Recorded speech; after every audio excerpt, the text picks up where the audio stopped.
25. For this lecture, we'll be focusing on the 1960s. You'll notice that the decade cuts off at 1968.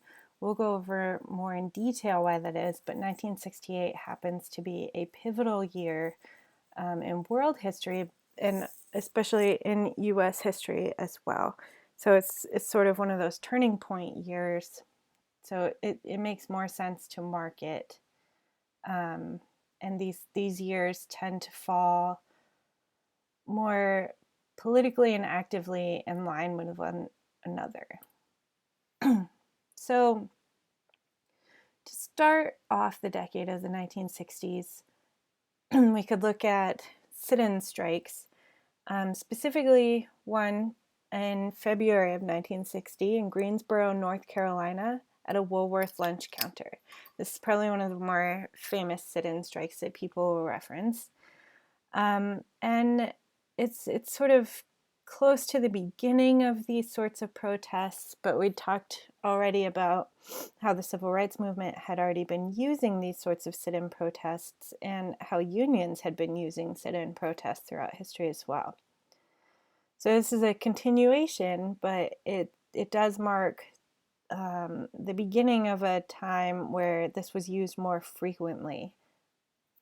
And at this particular protest, there were African American protesters who were sitting at the lunch counter that they were legally not allowed to sit at, and they were demanding that they be served. And they came in day after day and were refused service.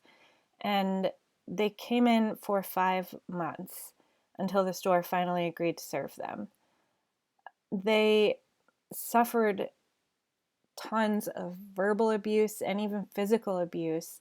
You can see in the top picture there people pouring things on people's heads. And this was in response to them having staged these protests, and some people were angry that they were trying to change the way that society functioned. And by the end of 1960, there had been 70,000 demonstrators who had participated in sit-ins across the nation. So at least 70,000 individuals had participated in recorded sit-ins. And the civil rights movement was challenging the meaning of freedom, and they were using things like freedom rides and freedom schools and freedom marches, and these sorts of activities inspired people and really brought up once again what the idea of freedom was. What did it mean? What did it mean to particular people? Could they come up with some sort of agreement on a nationwide level about what it meant to have freedom and what it looked like for all citizens of the country? College students made up a large portion of the sit-in protesters, and universities and colleges were hot spots of organization. You can imagine it's easier when people are all living together, and they could easily organize with one another. And Ella Baker started what's known as SNCC, the Student Nonviolent Coordinating Committee. And they had a goal of replacing segregation with racial justice. And they essentially wanted for African Americans to be able to take control over their own lives and not have so many restricting factors, and not necessarily to request assistance from anybody else, but just to be able to stand on your own 2 feet without any extra impediments simply because you were Black.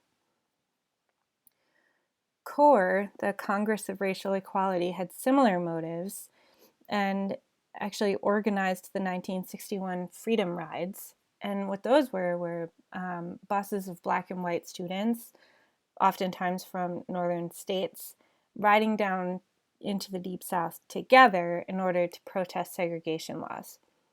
They oftentimes faced violence, and what they did was decide to meet violence with peace. This was part of the nonviolent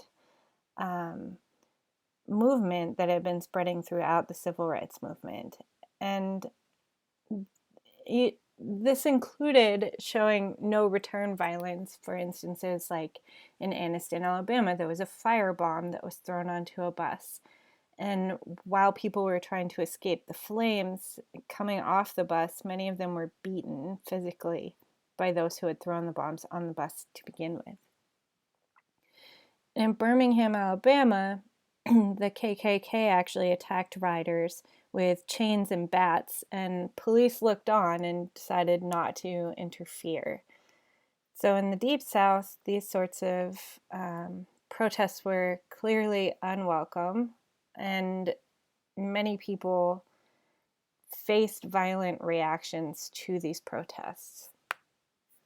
In 1962, James Meredith integrated the University of Mississippi, and he had court backing, and even with court backing to be able to go to University of Mississippi, the state police and a white mob resisted him coming in, and JFK actually had to send the armed forces to intervene, and 2 people actually died in some of the commotion that was around James Meredith being admitted and starting classes at University of Mississippi.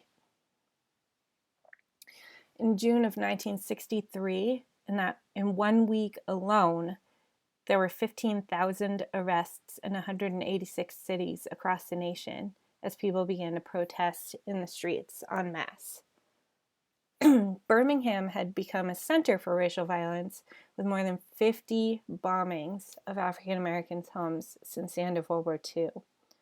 So this is in about a decade and a half, these numbers had risen.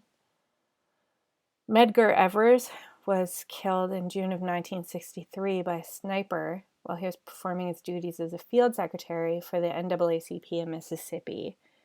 And someone of his stature having been killed in such a way led many more people to actually join the movement. In September of 1963, there were 4 young girls who were killed in the Birmingham church bombing. It actually took until 2002 to ensure that everyone who was involved had been charged and sentenced appropriately. And this violence against children, whether purposeful or mistaken, this helped to turn the tides of favor of many people in the nation who were happy to be a bystander or had no formed opinion on the matter of segregation. But this violence, especially against children, helped to turn many people to the cause of the civil rights movement. And while in jail for protesting, Martin Luther King Jr., who you likely know a lot about, wrote a famous letter from Birmingham jail. And in this letter, he talked about the State of the Union with regard to racial equality, and what it served as was a call to action. He was hoping to get more people involved in the movement and to make it so big that it would have no possibility of failure. So there's a documentary on the letter from a Birmingham jail. I'll post it with this recording so that you can see that as well if you'd like. So as we discussed previously, one tactic was to use children and young people, teenagers, and send them into the streets, send them into the hot zone, so to say. So there were young people marching in the streets of Birmingham protesting racial segregation, And a lot of this ended up being captured on television, which then was broadcast to a wider American audience. And some of the things that people saw were children being met by Police Chief Bull Connor and a mob of white police and citizens, adults. And they ended up unleashing attacks on the children with nightsticks and fire hoses, and attack dogs. And the children had been instructed not to fight back, as it was a nonviolent movement. So these sorts of visuals really helped turn the tides for many people. And JFK was actually one of them. He hadn't been diehard interested in racial equality. And once he saw these types of videos, he began to get more involved. So there is some footage here. It will play part of this, but this is actual footage, which is interesting that now we get to the 1960s, we could start to have more reliable recordings of things that have happened. So there's much more visual evidence available than there are for previous decades. So play some of this, and I'll post the link also with this lecture in case you want to watch the whole thing, but here is part of it anyway.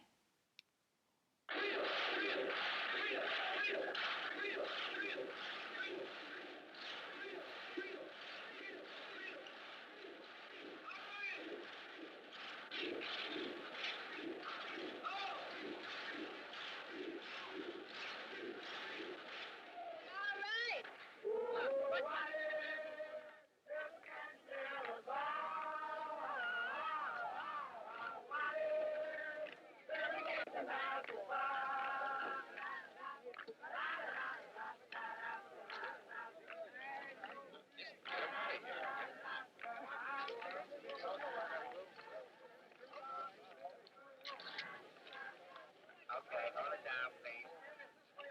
All of you hear me?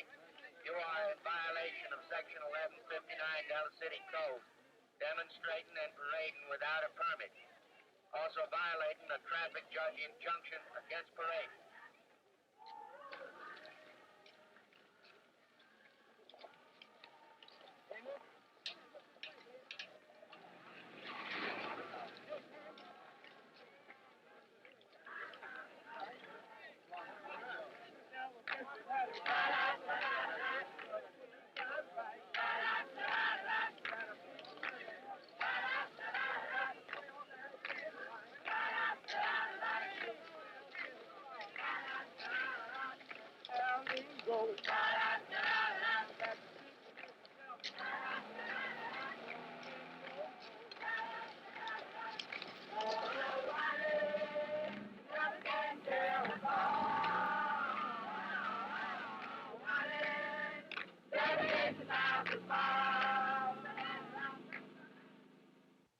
The activities which have taken place in Birmingham over the last few days, to my mind, mark the nonviolent movement coming of age.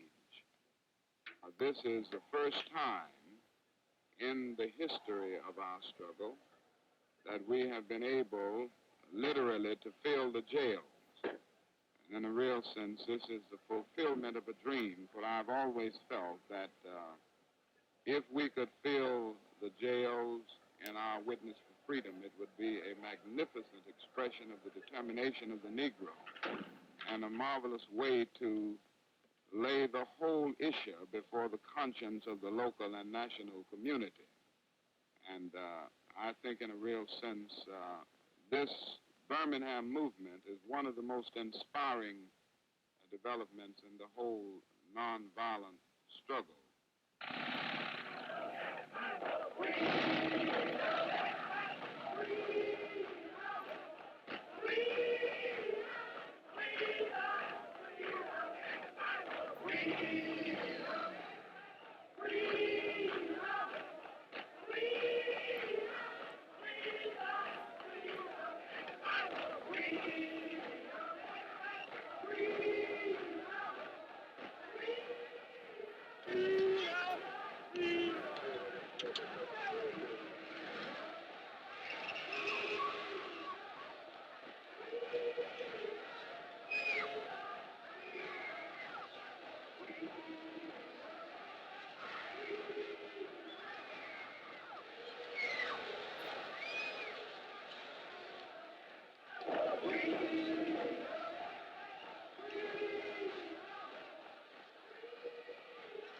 Let's take him over to the jail for you. Don't worry. I know he wasn't out here yesterday. Come on back now.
We must say to our white brothers all over the South who will try to keep us down, we will match your capacity to inflict suffering with our capacity to endure suffering. We will meet your physical force with soul force. We will not hate you, and yet we cannot in all good conscience obey your evil laws. Do to us what you will. Threaten our children and we will still love you. Come into our homes at the midnight hours of life and take us out on some desolate highway and beat us and leave us there, and we will still love you. Run all around the country and send your literature and say that we aren't worthy of integration, that we are too immoral, that we are too low, that we are too degraded. Yet we will still love you. Bomb our homes and go by our churches early in the morning and bomb them if you please. And we will still love you. But we will wear you down by our capacity to suffer. In winning the victory, we will not only win our freedom, we will so appeal to your heart and your conscience that we will win you in the process.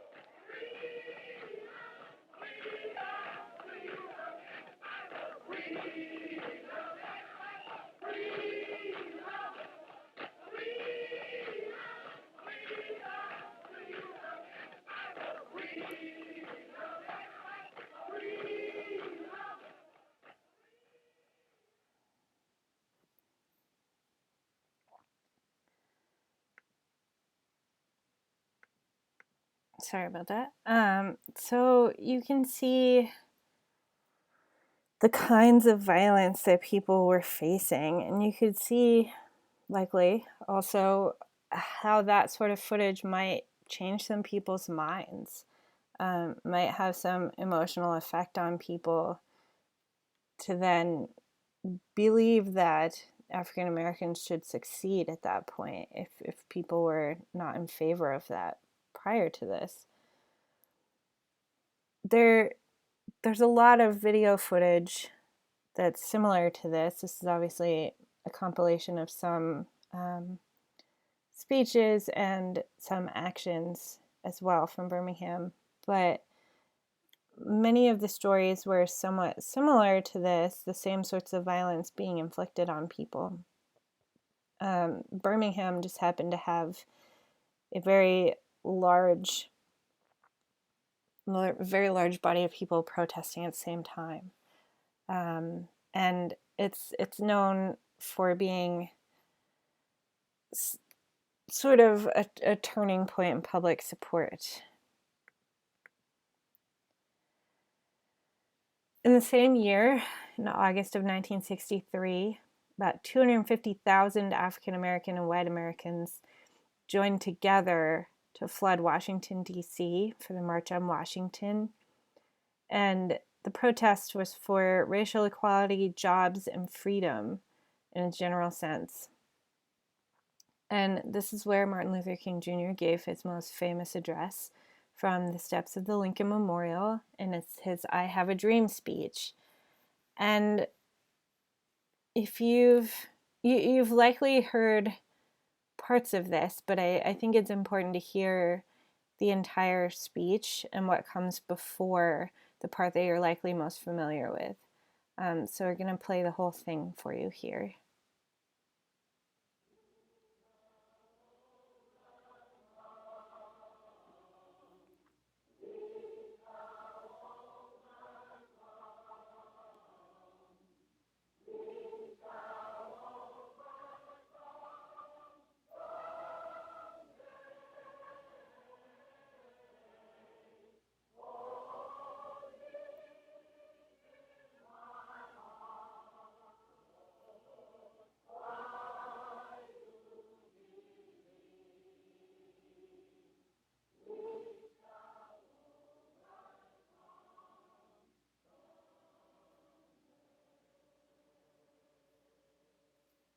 At this time, I have the honor to present to you the moral leader of our nation. I have the pleasure to present to you Dr. Martin Luther King, Jr.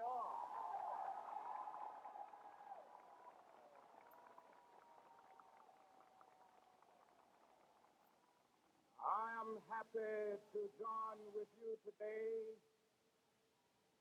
in what will go down in history as the greatest demonstration for freedom in the history of our nation.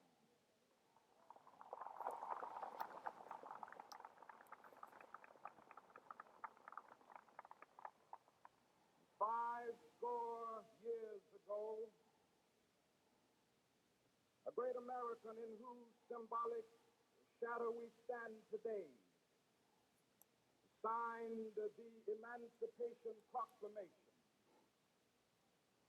This momentous decree came as a great beacon light of hope to millions of Negro slaves who had been seared in the flames of withering injustice. It came as a joyous daybreak to end the long night of their captivity.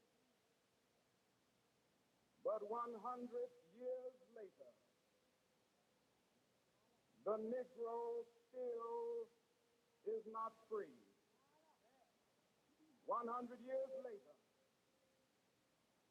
the life of the Negro is still sadly crippled by the manacles of segregation and the chains of discrimination.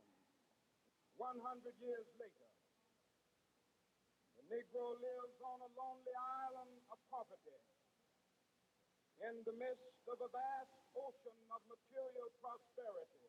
100 years later,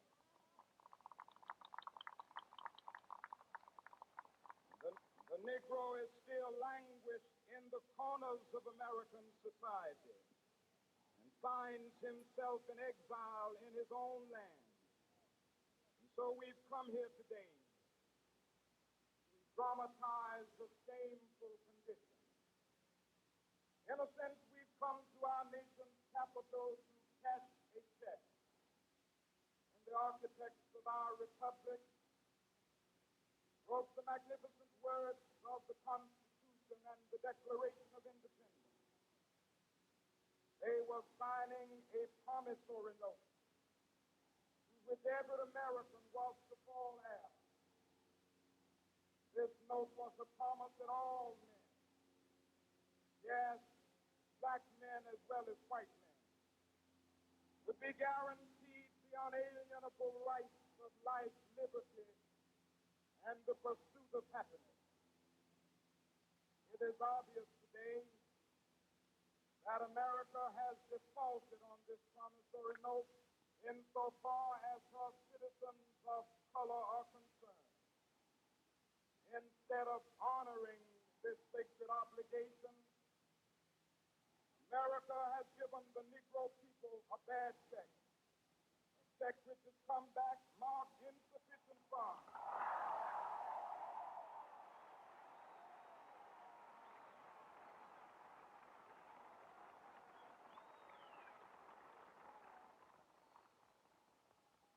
But we refuse to believe that the Bank of Justice is bankrupt. We refuse to believe that there are insufficient funds in the great vaults of opportunity of this nation. So we've come to cash this check, a check that will give us upon demand the riches of freedom and the security of justice.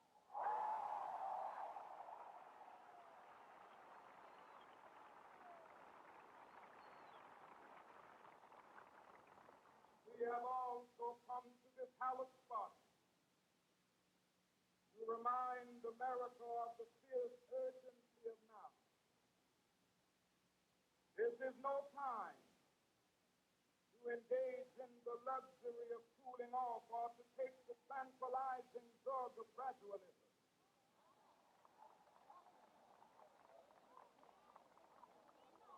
Now is the time to make real the promises of democracy. Now is the time to rise from the dark and desolate valley of segregation to the sunlit path of racial justice. Now is the time to lift our nation from the quicksands of racial injustice to the solid rock of brotherhood. Now is the time to make justice a reality for all of God's children. It would be fatal for the nation to overlook the urgency of the moment. This sweltering summit of the Negro's legitimate discontent will not pass until there is an invigorating autumn of freedom and equality. 1963 is not an end, but a beginning. Those who hope that the Negro needed to blow off steam and will now be content will have a rude awakening if the nation returns to business as usual.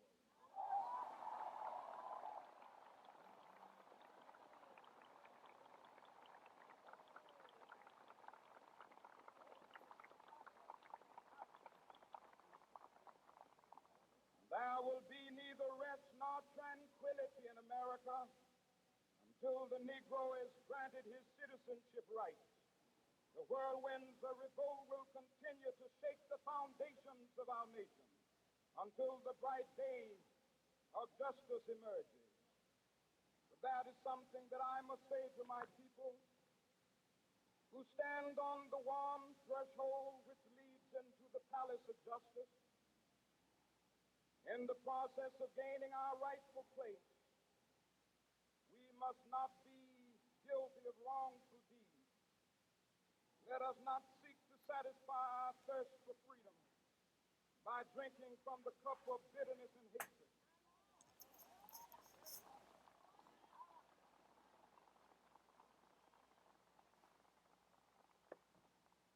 We must forever conduct our struggle on the high plane of dignity and discipline. We must not allow our creative protests to degenerate into physical violence. Again and again, we must rise to the majestic heights of meeting physical force with soul force. The marvelous new militancy which has engulfed the Negro community must not lead us to a distrust of all white people. For many of our white brothers, as evidenced by their presence here today, have come to realize that their destiny is tied up with our destiny.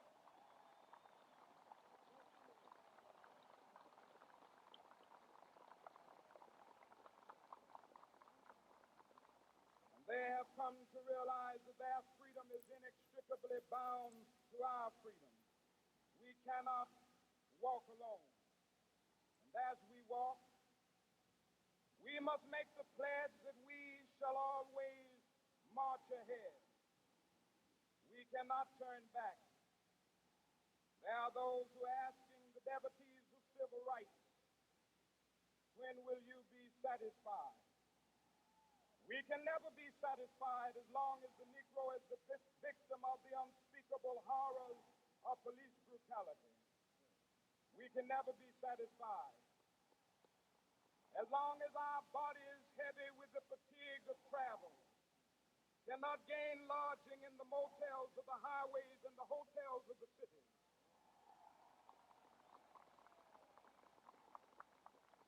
We cannot be satisfied as long as the Negro's basic mobility is from a smaller ghetto to a larger one.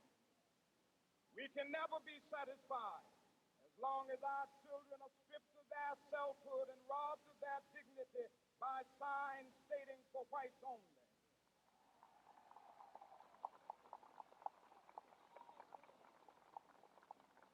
We cannot be satisfied as long as a Negro in Mississippi cannot vote and a Negro in New York believes he has nothing for which to vote.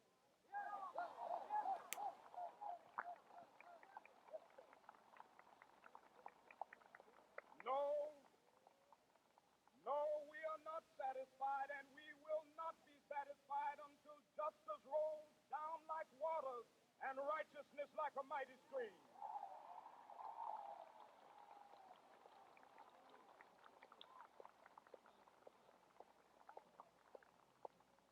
I am not unmindful that some of you have come here out of great trials and tribulations. Some of you have come fresh from narrow jail cells. Some of you have come from areas where your quest for freedom left you battered by the storms of persecution and staggered by the winds of police brutality. You have been the veterans of creative suffering. Continue to work with the faith that unearned suffering is redemptive. Go back to Mississippi. Go back to Alabama. Go back to South Carolina. Go back to Georgia. Go back to Louisiana. Go back to the slums and ghettos of our northern cities. Knowing that somehow this situation can and will be changed. Let us not wallow in the valley of despair. I say to you today, my friends,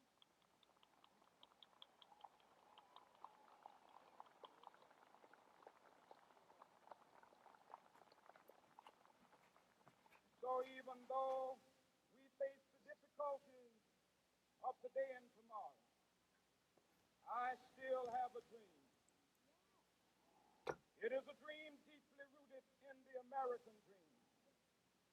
I have a dream that one day this nation will rise up and live out the true meaning of its creed. We hold these truths to be self-evident that all men are created equal.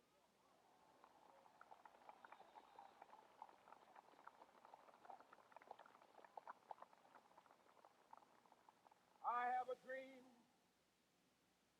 that one day on the red hills of Georgia, the sons of former slaves and the sons of former slave owners will they be able to sit down together at the table of brotherhood.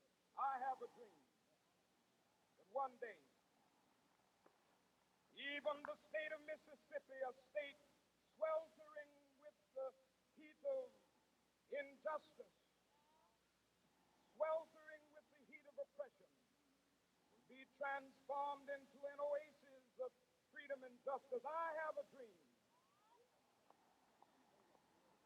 that my poor little children will one day live in a nation where they will not be judged by the color of their skin, but by the content of their character. I have a dream today.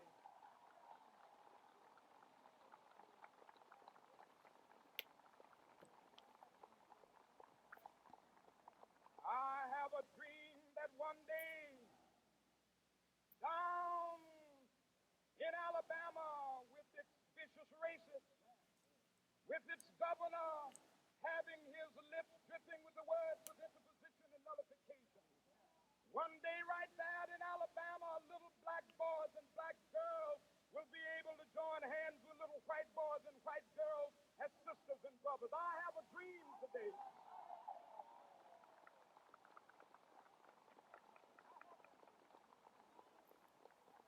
I have a dream that one day every valley shall be exalted. Every hill and mountain shall be made low, the rough places will be made plain, and the crooked places will be made straight, and the glory of the Lord shall be revealed, and all flesh shall see it together. This is our hope. This is the faith that I go back to the South with. With this faith, we will be able to hew out of the mountain of despair a stone of hope. With this faith, we will be able to transform the jangling discords of our nation into a beautiful symphony of brotherhood. With this faith, we will be able to work together, to pray together, to struggle together, to go to jail together, to stand up for freedom together, knowing that we will be free one day. This will be the day, this will be the day when all of God's children will be able to sing with new meaning, my country, tears of thee. Sweet land of liberty, of thee I sing. Land where my fathers died, land of the pilgrim's pride. From every mountainside, let freedom ring. And if America is to be a great nation, this must become true. And so let freedom ring from the prodigious hilltops of New Hampshire. Let freedom ring from the mighty mountains of New York. Let freedom ring from the heightening Alleghanies of Pennsylvania. Let freedom ring from the snow-capped Rockies of Colorado. Let freedom ring from the curvaceous slopes of California. But not only that, let freedom ring from Stone Mountain of Georgia. Let freedom ring from Lookout Mountain of Tennessee. Let freedom ring from every hill and molehill of Mississippi, from every mountainside. Let freedom ring, and when this happens, when we allow freedom ring, when we let it ring from every village and every hamlet, from every state and every city, we will be able to speed up that day when all of God's children, black men and white men, Jews and Gentiles, Protestants and Catholics, will be able to join hands and sing in the words of the old Negro spiritual, free at last,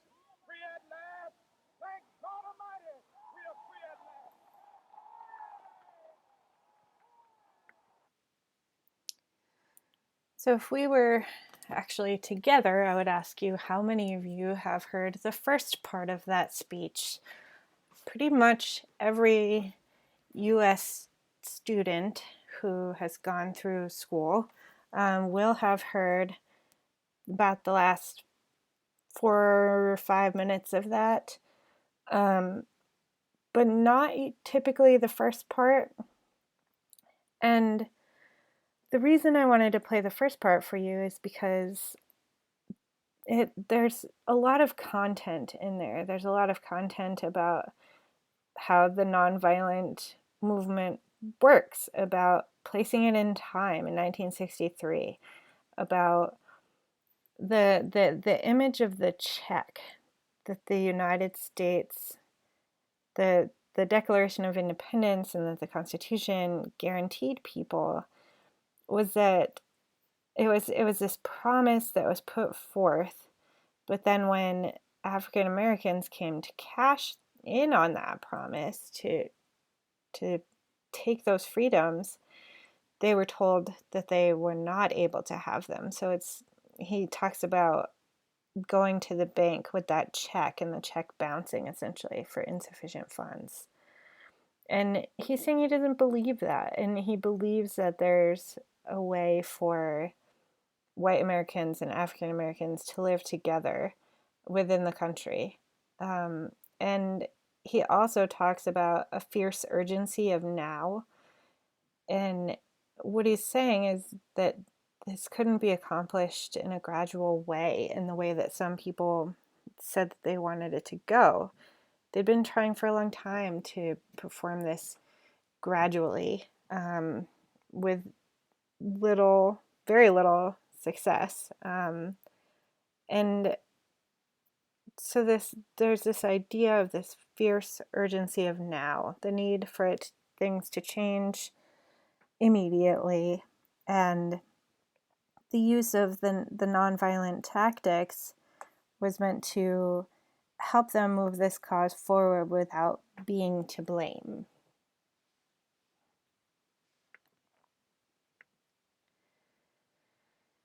Kennedy was president during this time frame from 1960 to 1963, and all of these issues were raging at home, and Kennedy had to address them in some way, especially following Birmingham and the March on Washington. And of course, while all of these issues were happening at home in the United States, there remained issues around the globe. And this is not so far after World War II, and it's not so far after the Korean War. And also, it's during what is the Cold War, but they don't necessarily at this point know that this will be a decades-long issue.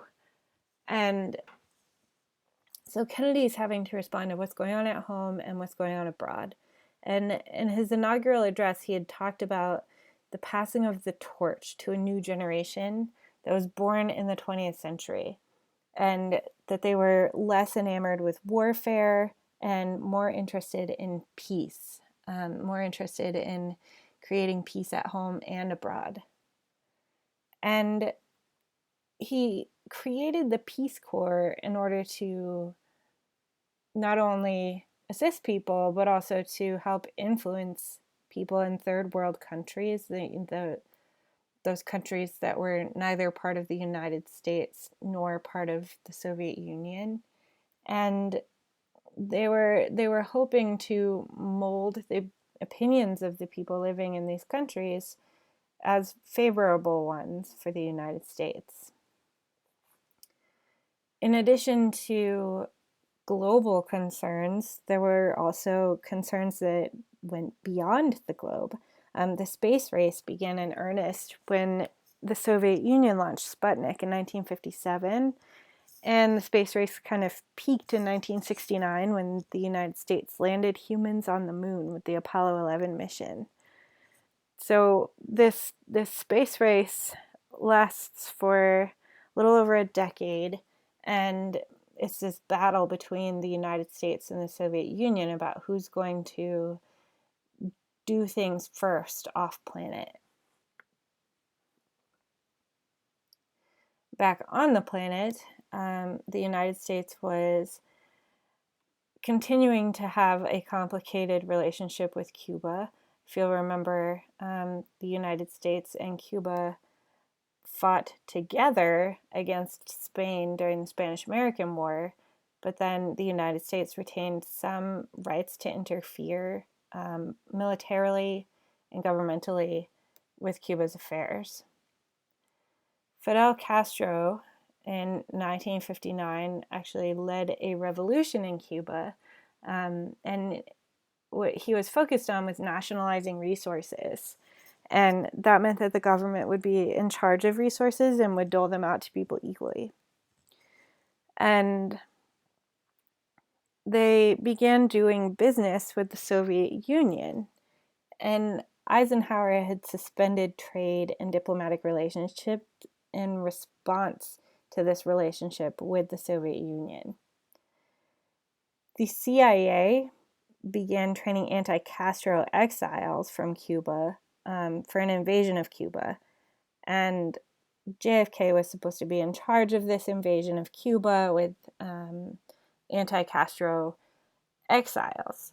And in April of 1961, they were sent into the Bay of Pigs, which ended up being a total failure. And the ties between the Soviet Union and Cuba were strengthened knowing that the United States was against them. And the Bay of Pigs issue is that the intelligence and timing proved out that they weren't able to sneak up as they'd hoped, with the ships being sort of beached before they could get to where they were supposed to be going. So any element of surprise was taken down, and it fused the relationship between the Soviet Union and Cuba. And eventually this rolls into what's called the Cuban Missile Crisis, when in October of the next year, 1962, U.S. spy planes saw missiles being installed in Cuba that could reach mainland United States. And Kennedy ignored military leaders who suggested that the U.S. attack and that what he wanted to do instead was impose a blockade of the island. And he wanted to make sure that nothing could get in or out. And that eventually led the Soviet Union to pull out, and the United States agreed to pull out similar missiles from Turkey. The United States had had their own missiles in Turkey that could reach the Soviet Union, and so it's each of the superpowers essentially attempting to team up with a nation that's closer to the other one in order to have firepower on them. But both pulled out of those agreements, and tensions came back down. But it was a particularly tense time because there was a lot of fear that there would be an imminent nuclear war. And Kennedy ended up requesting a treaty with the Soviet Union in order to stop testing nuclear weapons.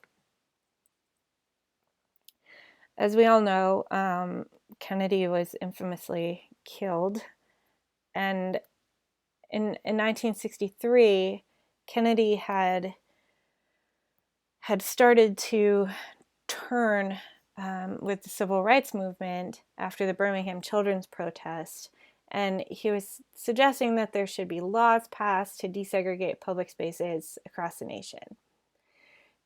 He ended up not being able to do much in this realm because he was killed on November 22nd of 1963 while riding in a motorcade in Dallas, Texas.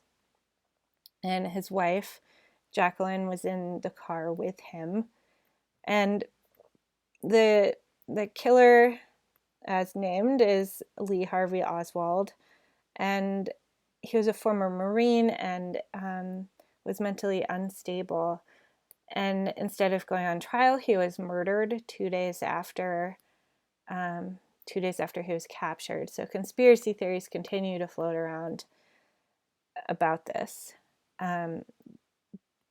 This was a particularly shocking time for U.S. citizens and the world, really. It wasn't often that a president was killed while in office, and many people were in favor of Kennedy. He was young. He was politically savvy. He was smart. People were a fan, essentially. But with his death, the nation essentially went into mourning. The person who succeeded him was Lyndon B. Johnson, and he was sworn in on Air Force One with Jacqueline Kennedy and his wife Claudia, who's called Lady Bird, most often Lady Bird Johnson, by his side. Johnson had grown up in Texas, in a particularly poor area of Texas, and he had actually taught both Mexican and white children in the 1930s. And he was in favor of these big sweeping governmental improvements like that had happened during the New Deal. And we'll see with his plans to move forward, he sort of models some of his plans for the Great Society on that. And he also felt compelled to move ahead with the agenda that Kennedy had left behind. And 5 days after the death of Kennedy, Johnson called on Congress to enact a civil rights bill as a memorial to the fallen president. So in an emotional time, he used that moment in order to get a Civil Rights Act passed. In 1964, the Civil Rights Act was passed, and this stated that there would be no racial discrimination in employment, institutions, restaurants, hotels, theaters, and those sorts of public places. Another important piece of this is that a line was added outlawing discrimination based on sex, and there were congressmen from the South who had added this in order to attempt to make this bill fail. They felt like the act would not pass if it had this language in it because more people would be against women gaining similar rights. And luckily they were wrong, and it passed regardless. We talked a little bit about Freedom Summer at the beginning, and we're moving into 1964, so we're moving further into the 60s here. And the 1964 law for the Civil Rights Act did not address voting rights, which was a particularly sour topic for African Americans, especially those living in southern states. They were oftentimes barred from entering the polls. Even if they were legally allowed to vote somewhere, people would stand outside and make sure that they weren't able to enter. The summer of 1964 saw massive voter registration campaigns in Mississippi and all throughout the Deep South. There were white college students from the North that also went to southern states to join up with African Americans, going door to door, attempting to convince African American citizens to register to vote. And oftentimes, violence greeted those who came to help. There were 3 students, 2 white, 1 black, who were murdered in Philadelphia, Mississippi for participating in this Freedom Summer. Fannie Lou Hamer, pictured on the left, famously led the Mississippi Freedom Democratic Party, which actually took seats at the DNC in Atlantic City in 1964. And she spoke there about continued violence, as she had been exposed to a lot of violence, especially while in jail for protesting. And the top picture that you'll see there is a man named Jonathan Daniels. He's from my hometown, but he had gone to the southern states during this freedom summer, and he was actually murdered while protecting a young African American girl who was going to be shot for being in their company, essentially, while they were trying to register people to vote. So you can see how dangerous the times were, but how determined people were, and how their ability to orchestrate this kind of grand movement worked because so many people were on board. There still needed to be an election in 1964. Even with all of this going on, LBJ was still the favorite to win, and he went up against Barry Goldwater. And Barry Goldwater was notably anti-civil rights and anti-New Deal policies. You can see, he said, extremism in the defense of liberty is no vice, and moderation in the pursuit of justice is no virtue. So what he's saying is that it was fine to use extreme tactics, essentially, in order to ensure that African Americans could not receive the rights that they were due. He was seen as an extremist by many people, and LBJ easily won the vote, and Democrats took 2-1 majorities in both houses at this point as well. So there's a turn in the political tides as well. On the other side of that, you also have people like Barry Goldwater and people who voted for him.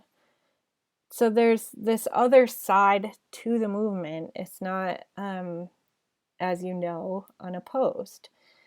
And in 1960, the Young Americans for Freedom was established, and this was made up of conservative students that were in favor of free market, limited government, and for pursuing communism and hunting it down, essentially, on an international scale. And not just for containment, but for eradication. So killing communists across the globe. And these are young people at the time. We typically think of the civil rights movement as a young people's movement, but you did see in those videos, and it existed all over, that there were young people who were in opposition to the civil rights movement as well.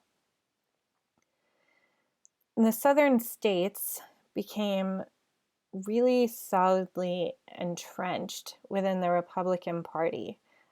We talked about the evolution of different political parties, and at this point, there had been this split in the Republican Party due to ideology on both civil rights and eventually women's rights as well. The conservative movement also had a relatively strong religious message at this point, and lots of references to Christian traditionalism specifically. So it wasn't as if they were interested in all religions at this point, but were hammering down on traditional Christianity. And you can see how some of these elements present themselves today over this evolution of different political parties.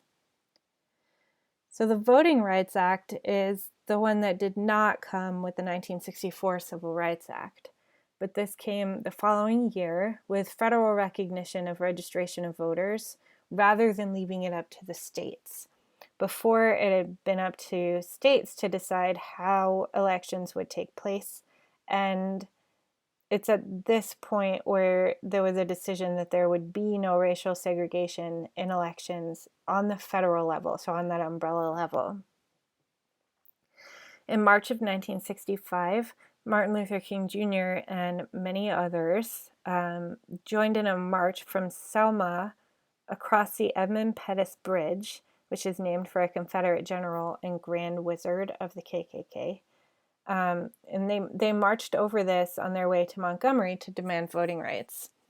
And when they reached the other side of this bridge, they were infamously met with a load of violence, including whips and tear gas, cattle prods, and physical punching from people. All of this was once again televised, but these were mainly adults involved in this march. And this continued to create more sympathy for the civil rights movement. The 24th Amendment to the Constitution helped to close loopholes that we've talked about throughout this semester, like poll taxes, and not allowing people to enter based on any state or local law. And what it says is the right of citizens of the United States to vote in any primary or other election for president or vice president, for electors for president or vice president, or for senator or representative in Congress shall not be denied or abridged by the United States or any state by reason of failure to pay any poll tax or other tax. So specifically outlawing one of the loopholes that people had used. There is a clip here about Selma, and I'm going to play that for you.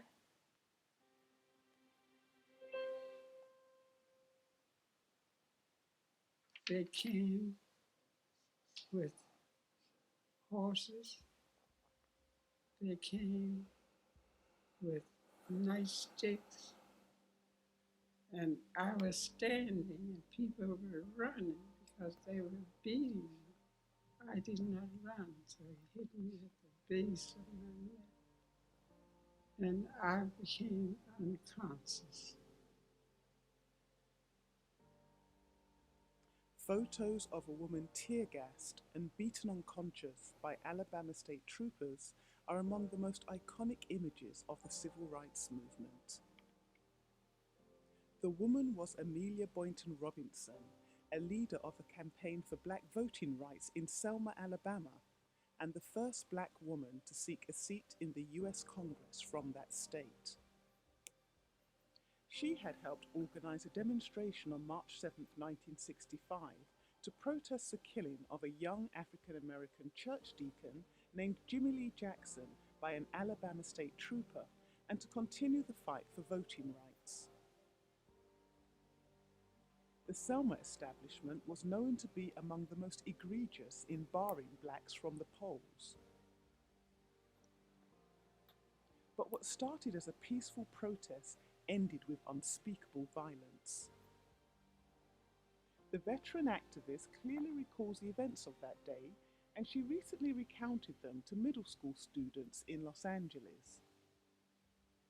Under Dr. King, we decided that what we need to do is to have a bill that would let Negroes become registered voters. We were going to march from Selma, Alabama, which is on the river bridge, to Montgomery. I was near the front at the beginning. They came with horses. They came with nightsticks. And I was standing and people were running because they were beating me. And then he hit me on my shoulder. I did not run, so he hit me at the base of my neck. And I became unconscious. They drug me off of the highway. And there I lay. I don't know how long. But somebody said to one of the state troopers, she's dead. So they reported it to Jim Clark, who's the sheriff. And he said, if she's dead, let her alone and let the bus seat. Images of the atrocities that day sparked shock and outrage across the globe. When Boynton Robinson became aware of the magnitude of the malfeasance that occurred on Bloody Sunday, it intensified her resolve. So it made my determination to do better and go farther.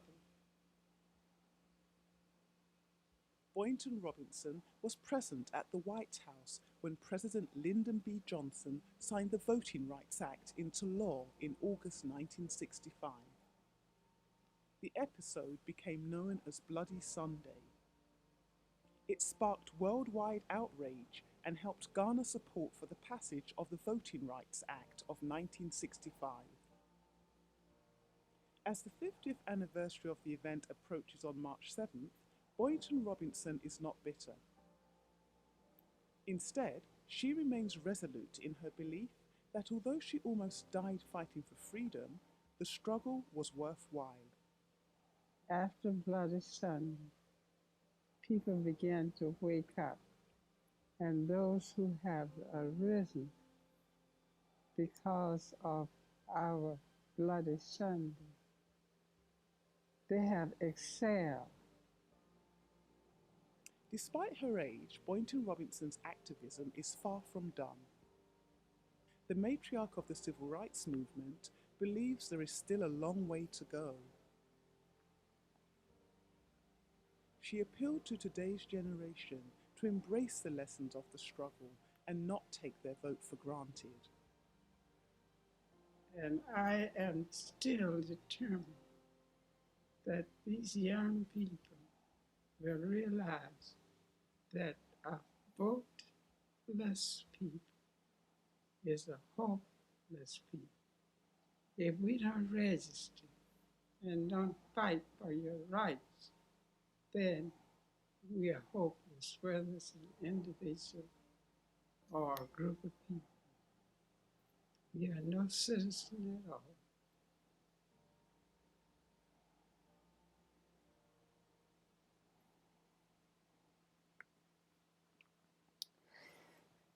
So this video is particularly useful because it's a first-hand recollection from somebody who was involved in this movement, and talking about what it's been like since then, what it was like while it was happening.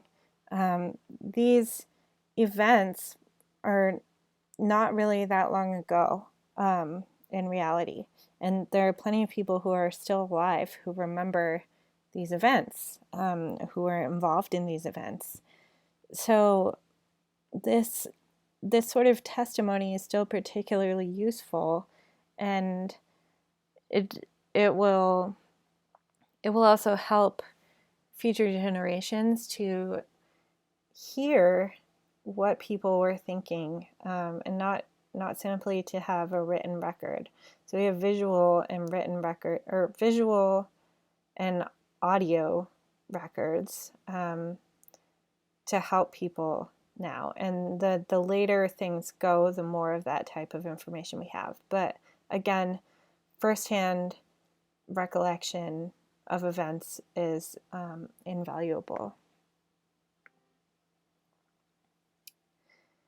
So we referenced this a little bit earlier, but there was this great society that LBJ wanted to put forth. He had been a fan of the New Deal, and the New Deal had been a response to the Depression to try to end this massive financial depression. And the Great Society is a response to affluence, actually, so the opposite, in an attempt to spread out the wealth. So the Great Society was mainly concentrated within a couple of years. So from 1965 to 1967, he ended up focusing on things like health services for the poor and elderly with Medicare and Medicaid. He wanted to focus on federal funding for education and urban development as well, and the Equal Employment Opportunities Commission that was established in order to ensure laws were being followed in hiring practices. And he also established the National Endowment for the Humanities and Arts. And these were established to ensure that art was available to everyone, regardless of income. So part of this was a so-called war on poverty. Around 40 to 50 million Americans lived in poverty in the 1960s, mid-1960s. And there were a myriad of ideas as to why that was, including suggesting that there was an absence of skills and a lack of work habits amongst the poor. So sort of hearkening back to older ideas about what it meant to live in poverty and the contributing factors to that. And they entirely missed the point of deindustrialization in rural areas, especially where there was no access to any other jobs. So as manufacturing started to ramp down in the United States and move elsewhere for financial reasons, it meant that those people were not able necessarily to obtain other gainful employment. And there were programs that were actually started in order to start to combat poverty. And some of them were the food stamps program, which is now called SNAP, and the Head Start program, so kindergarten, and job training, legal services, and college scholarships based on financial need. And the poverty rate was actually reduced from 22% to 13% as a result of many of these policies. But still, 1/4 of African American children were living in poverty.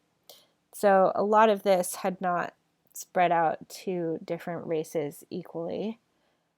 And the current poverty rates actually haven't moved much, but a 2018 breakdown by the Economic Policy Institute has comparisons from 1968 to 2016. So African Americans in 1968 who were living in poverty is 35%, and in 2016 it's 22%. And white Americans in 1968, it was 10%, and in 2016 it was 8.8%. So you can see this, there is a large percentage drop for African Americans, but it's still much, much higher than the amount of white Americans living in poverty. There were many uprisings that happened in poor neighborhoods, and this happened across the nation. It wasn't particularly focused in one area, other than it was mainly African Americans who were protesting their living situations, and they were most often met by opposition of white police officers. There were several famous riots, like that in Harlem of 1964, Newark 1967, and Detroit in 1967 as well.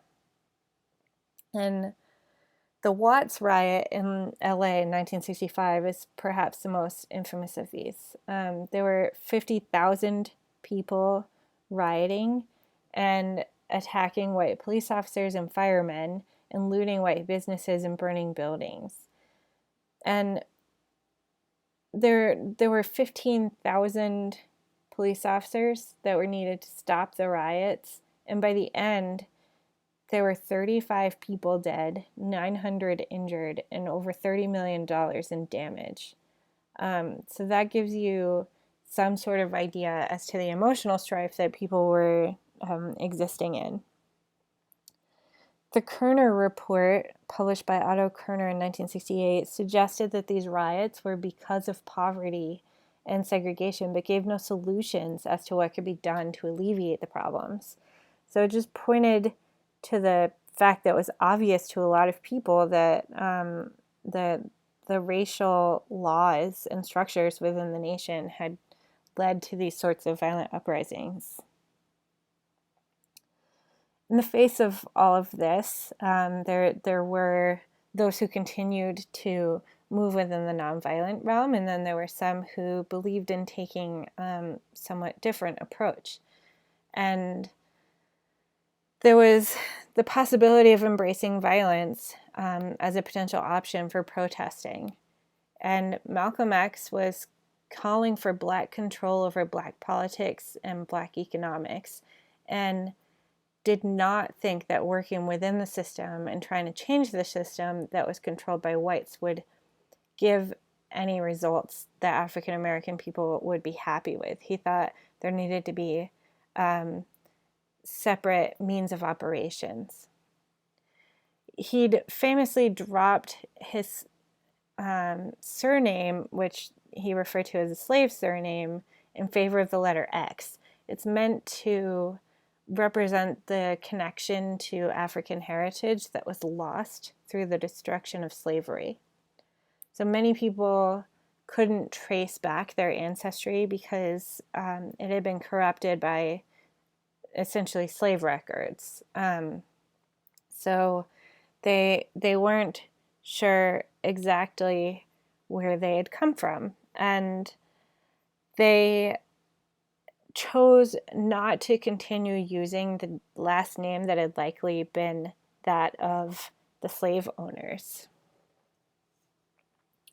Malcolm X was also part of the Nation of Islam, or the Black Muslims, and they were vehemently against integration. They wanted to remain separate as well, and they were also accepting of violence as a means to an end. And they also focused on maintaining an image of self-control and self-respect. So always very well dressed, always very well spoken, well read, but not in favor of integration and not in favor of working within the system that already existed, which was a white-centric system. Malcolm X was murdered in February of 1965, but his ideas lived on and joined in with the Black Power movement, so it evolved into this. So the idea of Black Power meant many different things to many different people, and they could range from having more Black legislators to outright revolution. And part of the Black Power movement was focused on creating local Black schools that included Black history and Black culture. And this wasn't really present in other public schools if Black students were allowed to attend at all. And so they weren't necessarily learning history of their own experience. And the Black Power movement is also the essential source for the term Black is beautiful. And part of this was embracing the afro as a natural Black hairstyle, and also the rejection of white norms. And the Black Panthers were established in 1966, and many people have they have a negative vision of the Black Panthers. This may have changed in recent years, but for a long time, people were mistrustful of them because they had famously embraced armed self-defense against police brutality. And many of their leaders were actually killed because of this, arming themselves against police brutality. And they not only did this, but they ran things like health clinics and breakfast programs for children, and actually schools as well. So they did a lot of things similar to, in those instances, what Jane Addams had been doing with the Hull House movement. Where they differ was the embracing of violence as a means to an end. But they were more complicated than simply an army of people marching about demanding things. They were also trying to change things and establish programs to try to do that.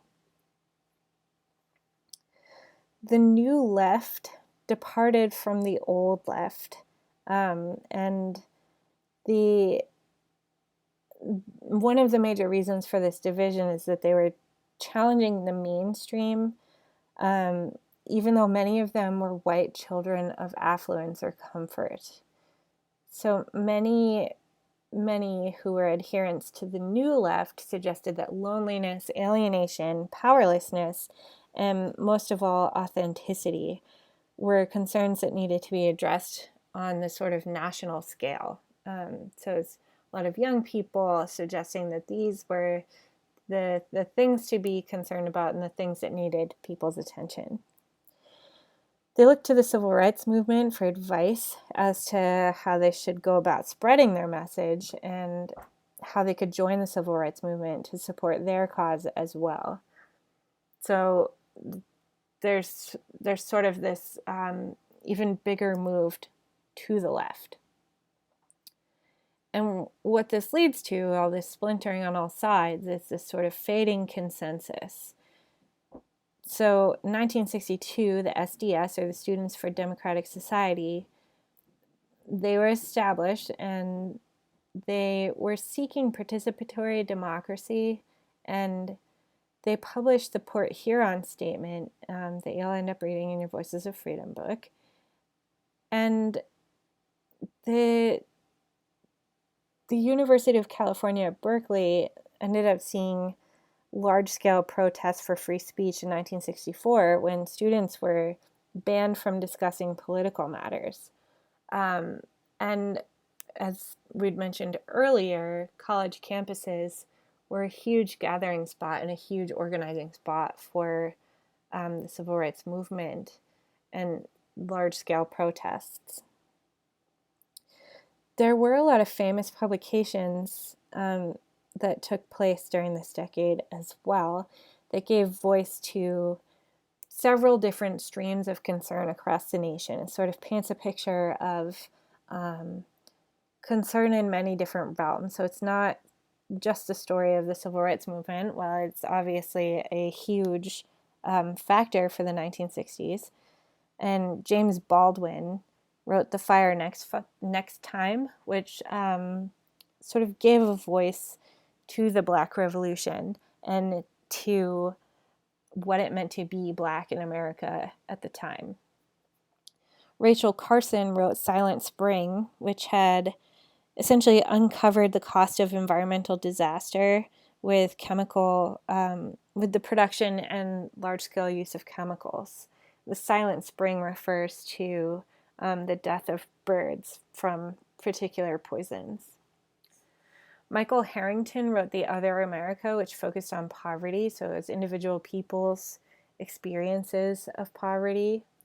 And Jane Jacobs wrote The Death and Life of American Cities, which focused on urban renewal, which we now call gentrification, and criticized it for not looking at the damage that it caused through this supposed progress. We'd talked about how the United States had been involved with Vietnam since the end of World War II.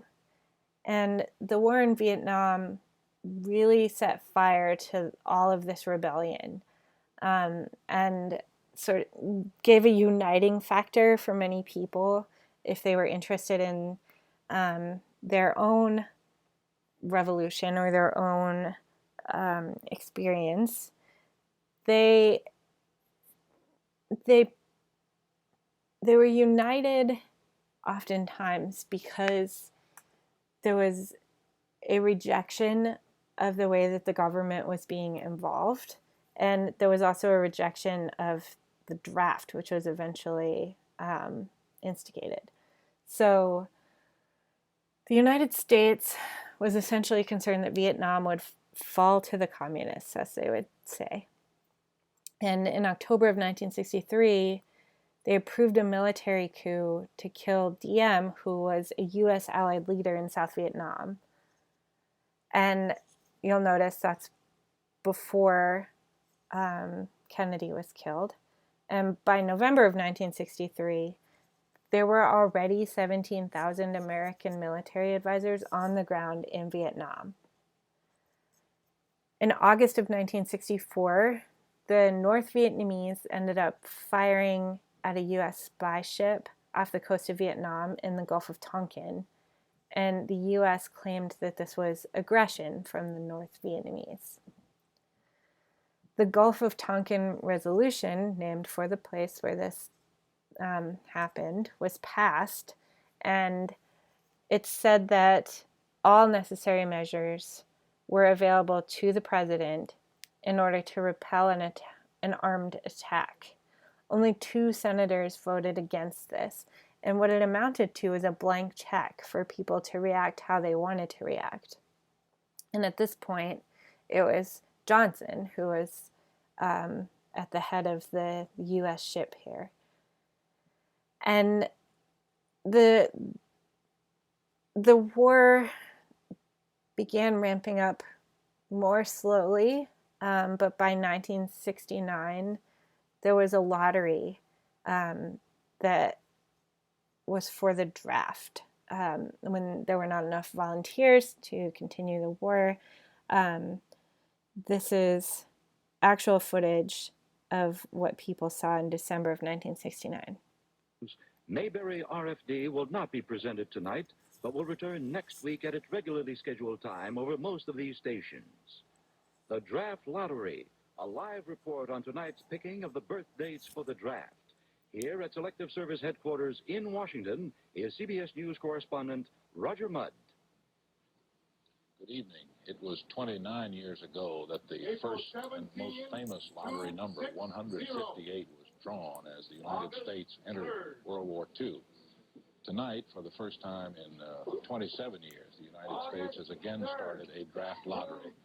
And the famous first pick tonight is September 14th, the first birthday that now is designated 001, which means for 19-year-olds born on September 14th, that beginning in January, local draft boards will induct those men born on September 14th, barring deferments. The next birthday in order, April 24th, and so on down the line this evening. This ceremony, which began at 8 o'clock, is now more than two-thirds through. This evening, this has been a very systematic, almost mechanical lottery, the first really nationally televised lottery we've ever had. There's been little excitement here, but for 1 or 2 brief occasions, 4 or 5 of the Youth Advisory Council members declined to participate, claiming that they thought they were being used by the Nixon administration to give a youth approval to the lottery system. The main information we have this evening, of course, is the order of the birthdays. And those will determine how the 19-year-olds next year, those from 19 to 26, will be subject to the draft. So let's go down the list and give you the ascending order in which they were drawn tonight. These are in ascending order. It is generally agreed, stipulated by the Selective Service people, that those men with the lowest numbers, the lowest third, will be drafted. The middle group, that is the group with the numbers between about 120 and 240, stand about a 50-50 chance of being drafted next year. Number 69 in the most liable group, June 13th, December 21st, September 10th, October 12th, June 17th, April 27th, May 19th, November 6th, January 28th, December 27th, October 8th. So if you've never seen that before, the first televised draft lottery may be sort of startling to you. It sort of seems like the beginning of a dystopian film, really. But many people were watching this, trying to find out if they were going to be drafted, and if so, how soon they thought they might be drafted, and then making decisions based on that. Some people decided to volunteer, some people decided to leave the country, and some people decided to just wait. So families were tuning in together, and as you heard, there were youth leaders that actually declined to participate in this, believing that they were being used by the government in order to win approval for this process, which they clearly did not approve of. So before that, in 1964, following the Gulf of Tonkin resolution, there were ground troops that were sent into South Vietnam and air raids that were dropping bombs on the north. And this happened for several years. And by 1968, there were more than 500,000 American troops in Vietnam. And the war had taken a really brutal turn, with things like body counts and fragging becoming a regular part of the war.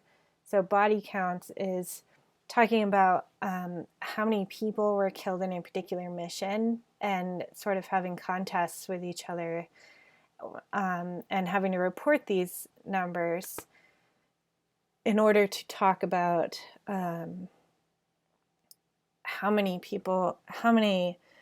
North Vietnamese soldiers they'd killed. Oftentimes, civilians who were killed were also counted as North Vietnamese soldiers. And fragging refers to taking out an officer, and if people were dissatisfied with the leadership that they had, they would oftentimes target people. So it's friendly fire at that point. American planes ended up dropping more bombs in Vietnam than both sides used during World War II. So this is a continued heavy use of the airplane during warfare, but it's ramped up to a level that hadn't been seen before. And obviously, planes were not necessarily super new at this point, but they hadn't been used in a large-scale war with the United States, save for World War II. So that's where the comparison comes in. And American planes also ended up dropping Agent Orange, which is a defoliant, which means that it would cause the leaves to come off the trees so that those flying over could have a better visual of what was happening below. And what this did was create long-lasting and oftentimes fatal diseases for those who were exposed to Agent Orange.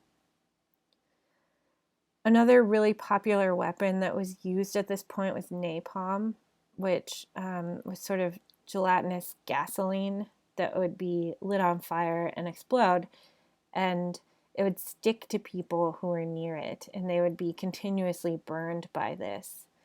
And the photo below is one of the more famous photos of children who had been burned by napalm. And many of these photos and videos were shown in the United States, and this is part of why there was this massive retaliation against the war as well. The U.S. actually had to change the training habits for soldiers because the firing rate during World War II had been too low in their opinion. So the training that soldiers received prior to shipping out to Vietnam was a lot more brutal and focused on simply shooting as many people as possible. And that bore out in the numbers. The amount of ammo that was used and the amount of shots that individual people took. So in response to this growing awareness of the war, the anti-war movement started to ramp up at home and across the globe.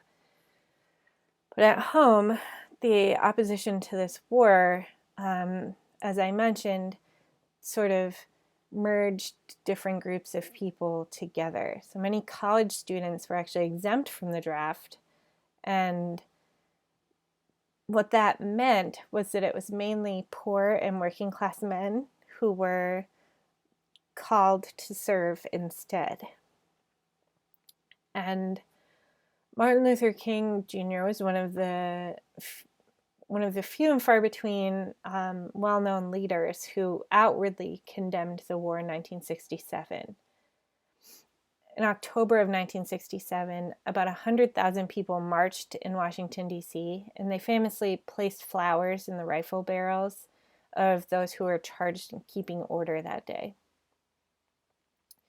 Many protests were as simple as, say, burning your draft registration card. So instead of showing up, burning it.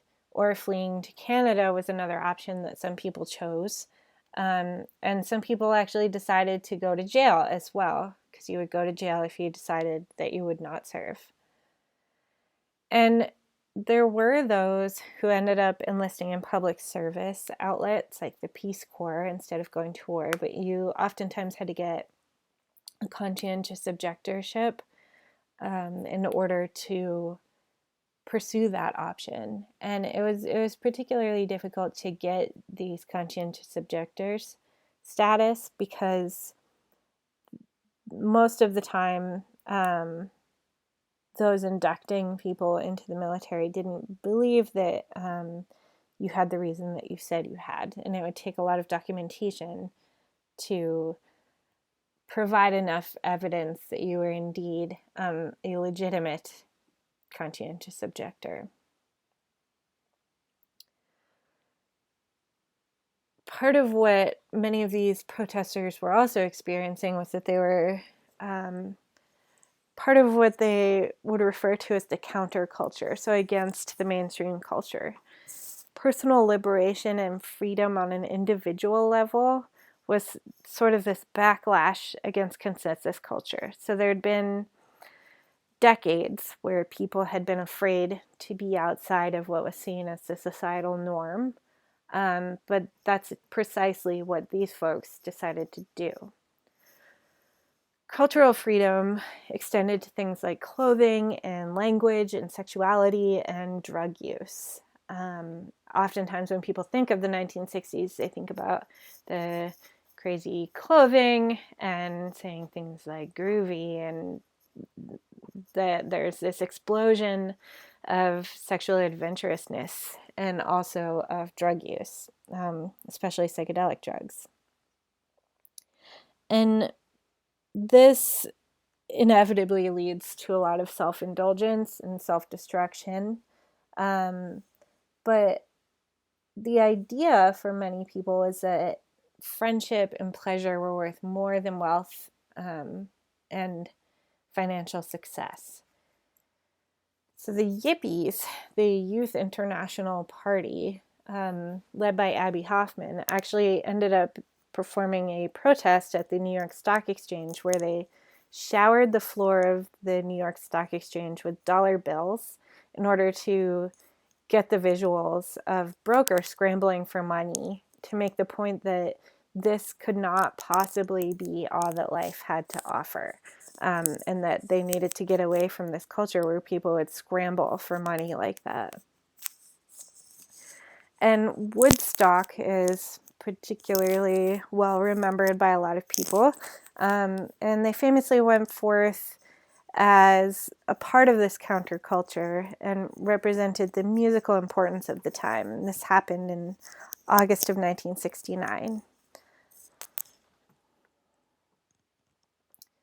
There was a split between those who wanted social change and those who did not, and also had a strong religious ideology.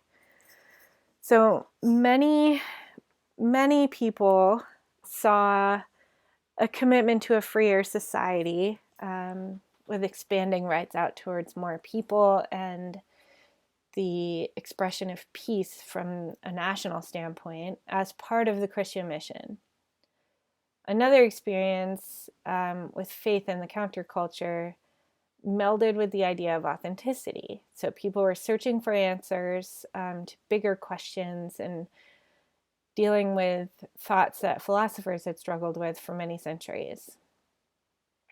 And many Eastern religions became popular at this point, especially Buddhism in the United States.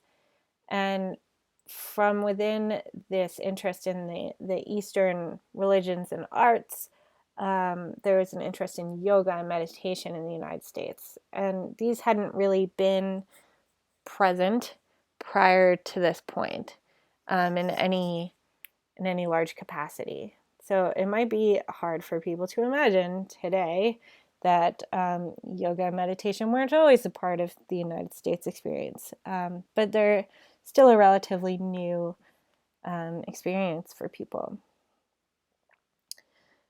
So another of these grand sweeping movements is the women's rights movement. And the late 1960s saw the arrival of the birth control pill, which was huge and allowed for sexual activity to be free from the serious potential for reproduction. So, meaning women could have a freer sexual life if they wanted to without the fear of becoming pregnant. And Betty Friedan famously published her 1963 book, The Feminine Mystique, and she suggested that there were many, many women who were talented and educated, but were trapped in what she called the suburban nightmare as wives and mothers, and that they would want to free themselves and pursue whatever they wanted for themselves. Betty Friedan was the president of the National Organization for Women, or NOW, and that was established in 1966. And they fought for equality in jobs and education and political appointments. So this is a resurgence of organized feminism. We talked about feminism as an organized structure kind of petering out after 1920 when women gained the right to vote at the national level. But this is an expression of the continued interest for women in expanding their rights and in a nationally organized way. The Equal Pay Act was passed in 1963, and this had stated that there could be no sex discrimination in pay if it was the same job. We know that this still has work to be done. But in many areas, this is how things play out. There are other elements that go into if more women or men are promoted into higher paying jobs, or if they ask for more money. So there are still things to be contended with in this realm, which I'm sure you've heard a lot about already. Women's liberation took many different forms. So many women were still experiencing discrimination within the activist groups in which they played major roles. So if they were protesting for other things like civil rights or the environmental movement or the anti-war movement, many women were still experiencing gender discrimination within those roles. Sarah Evans published Personal Politics, which outlined her time within these major groups and the negative reactions she had because she was a woman. Women were often asked to type and cook and clean for their male counterparts within these groups, rather than being treated as an equal contributor within the movement. And the 1968 Miss America pageant took place in Atlantic City, and this was flooded with female protesters using a freedom trash can to be rid of oppressive clothing articles like bras and girdles and high heels and things like Playboy and Cosmo. There wasn't any actual bra burning here, but you get the picture of what people were doing, and it was a public protest against these sorts of unrealistic expectations of women. And in 1962, the Women's Strike for Peace movement took place, in which thousands of women across America marched in the streets and demanded an end to military buildup and nuclear war. And the leaders of the group were eventually called before HUAC, and they ended up humiliating those who put them on trial. You'll read about this for your short paper.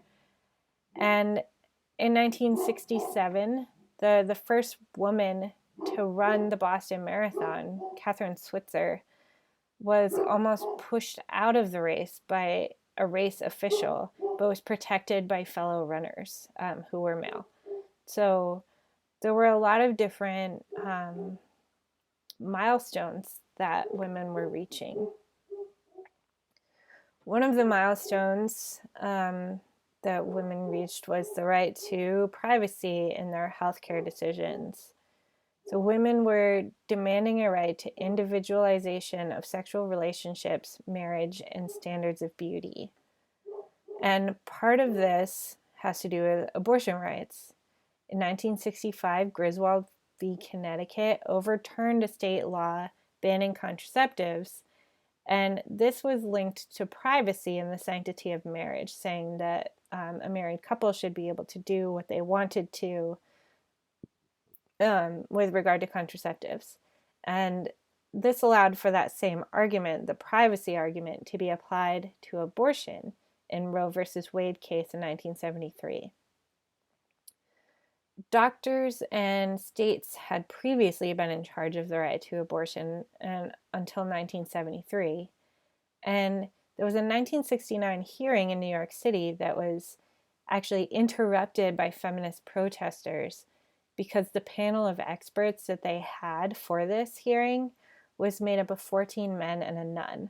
So no person who at any point would directly need or desire an abortion. There were many movements forward for gay rights as well. So most states at this point had laws against homosexuality, and police oftentimes actually hounded gay establishments, especially in New York City and San Francisco. There was an infamous 1969 raid on the Stonewall Inn in Greenwich Village, and this led many people to come out of the closet, and pride marches began to take place across the nation. The Stonewall Inn was a popular gathering spot for gay men, and they fought back against police when the police began to raid the inn. And there were 5 days of riots that followed. And this really, the Stonewall Inn incident really marks the beginning of the gay rights movement in earnest in the 20th century. There were also movements within Latino culture. Cesar Chavez was the son of a migrant farmer, and in 1965 he led nonviolent protests in favor of Latino rights, and also specifically for wage hikes. And there were marches, and there were fasts, and there were national boycotts of fruit, like grapes, and with the United Farm Workers as the head of that, their union as the head. And this wasn't just a labor dispute.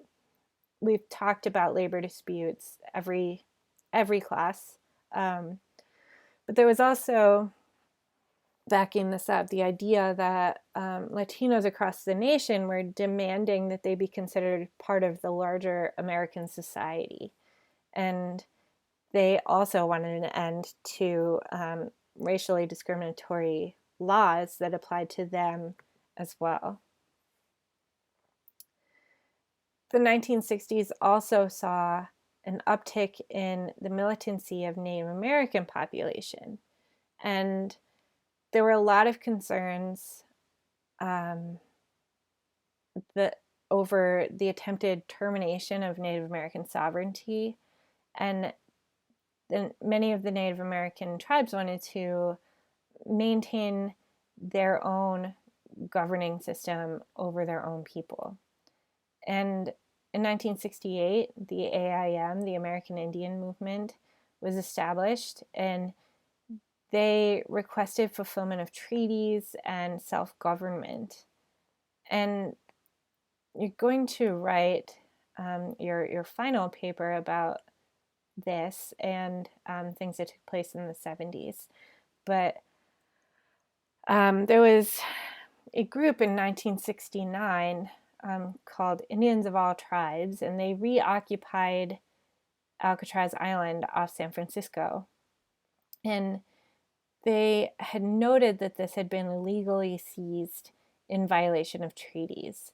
And the occupation of the island actually lasted for over a year and lasted until U.S. forces were sent in to remove them.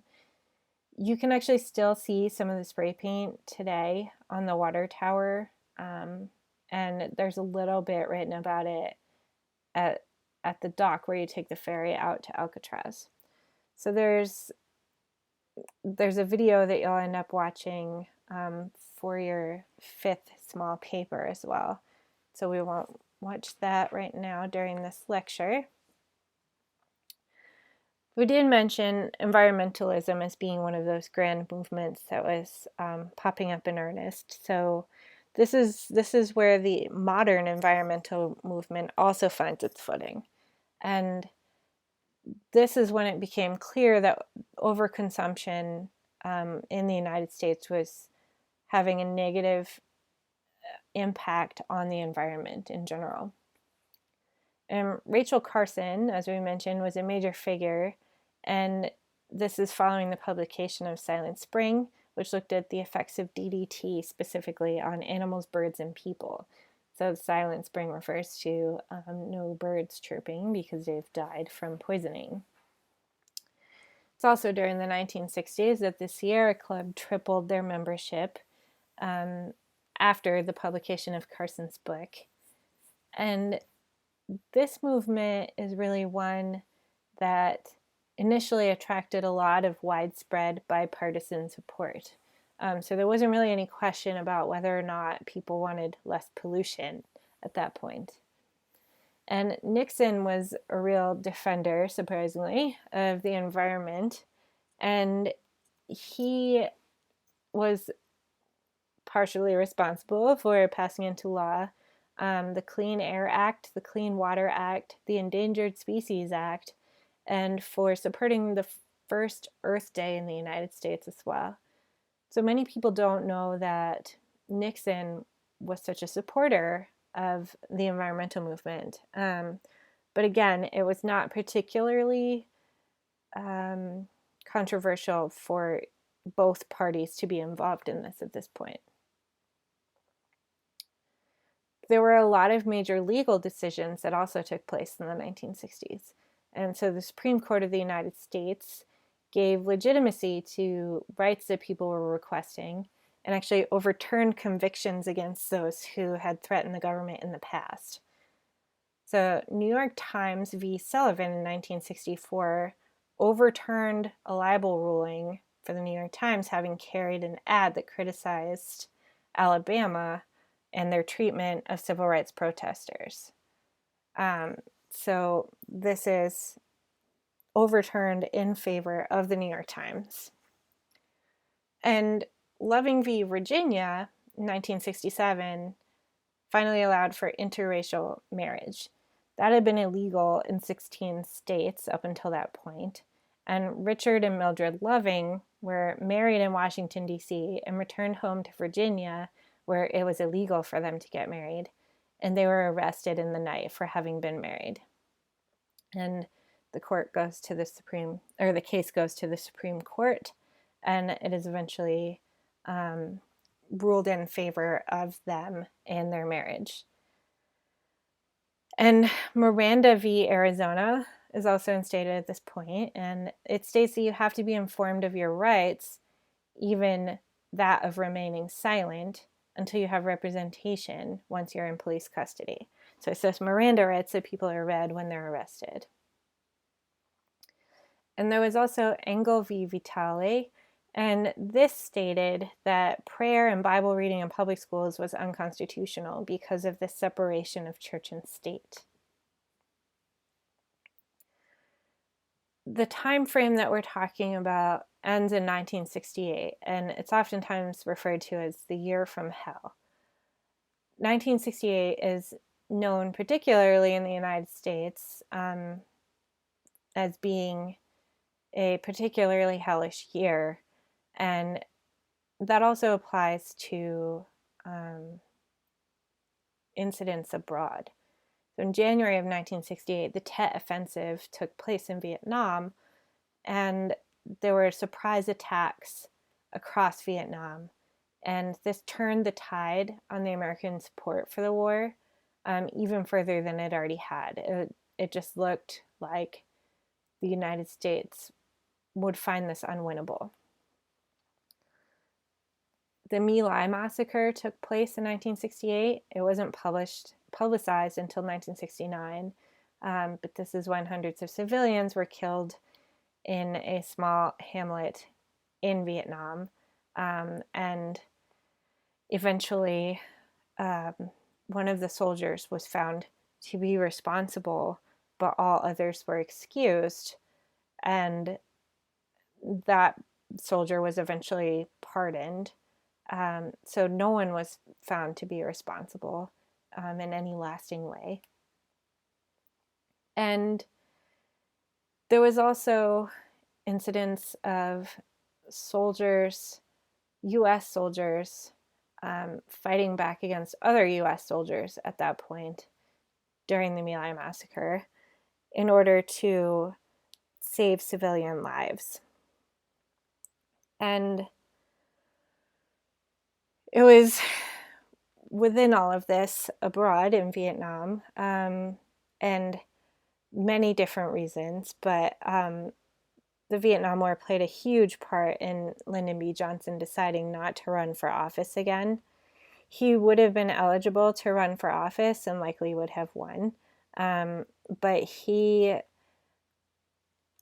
because he had taken over for Kennedy, he had only been voted in once, but he did not want to run for office again, and this was devastating to a lot of people in the nation.